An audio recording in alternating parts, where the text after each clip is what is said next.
Hello everyone, welcome back to my channel. আজকে আমি আপনাদেরকে তৈরি করে দেখাবো চিকেন মোমো বা ডাম্পলিং। এটা তৈরি করা খুবই সহজ এবং খেতে অসম্ভব মজাদার হয়ে থাকে। তো চলুন দেখে নেওয়া যাক কিভাবে তৈরি করতে হয়। এর জন্য এখানে আমি একটা বাটিতে 1.5 কাপ পরিমাণ ময়দা নিয়ে নিয়েছি।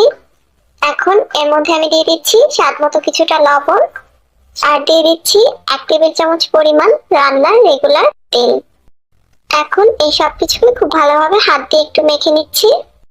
সবকিছু ভালোভাবে মিশিয়ে নেওয়ার পরে এর মধ্যে আমি হালকা কুসুম গরম পানি দিয়ে একটা ডো তৈরি করে নিব। নর্মাল আমরা রুটি বা পরোটা খাওয়ার জন্য যেভাবে ডো তৈরি করি ওরকম একটা ডো তৈরি করে নিতে হবে। এখন এই ডোটাকে কয়েক মিনিট ভালোভাবে মথে নিয়ে আমি একটা ঢাকনা দিয়ে ঢেকে আধা ঘন্টার জন্য একটা সাইডে রেস্টে রেখে দেব। এখন আমি ভিতরে ফিলিংটা রেডি করে নিব। এর জন্য এখানে আমি 1 কাপ পরিমাণ চিকেন কিমা নিয়ে নিয়েছি।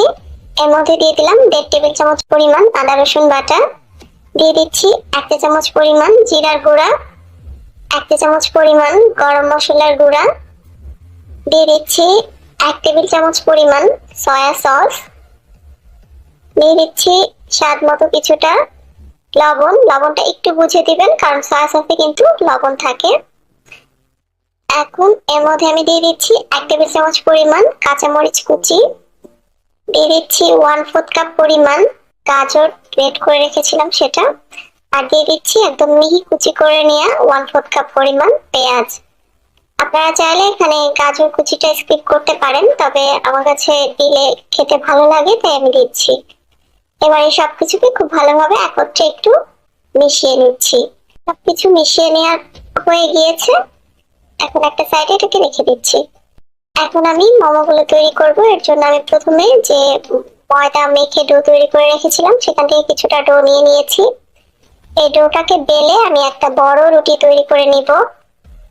আপনারা চাইলে ছোট ছোট রুটি তৈরি করে সেটা দিয়েও মোমো তৈরি করে নিতে পারেন, তবে একসাথে বড় একটা রুটি তৈরি করে তারপরে কুকি কাটার বা কোনো কিছু সাহায্যে কেটে নিলে সেক্ষেত্রে আমার কাছে মনে হয় কাজটা সহজ হয়। তো আমি পাতলা করে একটা বড় রুটি তৈরি করে নিয়েছি। এখন এরকম সাইজের একটা কুকি কাটারের সাহায্যে এটাকে আমি কেটে নিচ্ছি। আপনারা বিভিন্ন বয়ামের ঢাকনা সেগুলো দিয়েও কেটে নিতে পারবেন। এভাবে কেটে নিচ্ছি।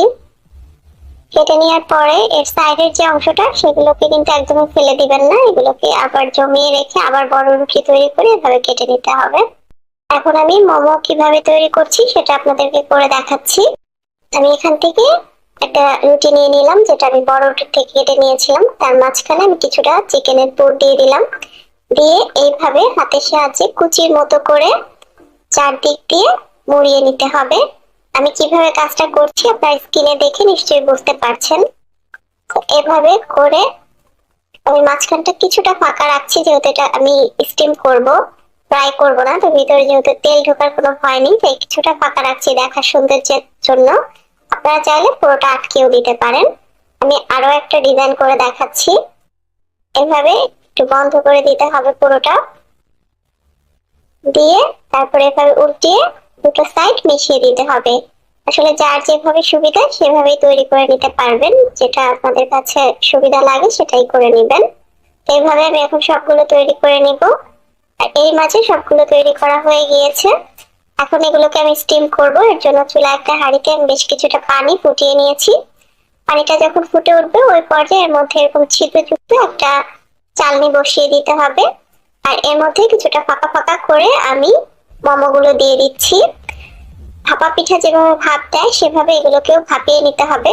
তো আপনাদের আসলে ভাপ দেওয়ার জন্য যেভাবে সুবিধা হয় সেভাবেই আপনারা ভাপিয়ে নিতে পারবেন। এগুলোকে বসিয়ে দেওয়ার পরে ঢাকনা দিয়ে ঢেকে চুলার আঁচ মাঝারিতে রেখে আমি 10 থেকে 12 মিনিট এগুলোকে স্টিম করে নিব।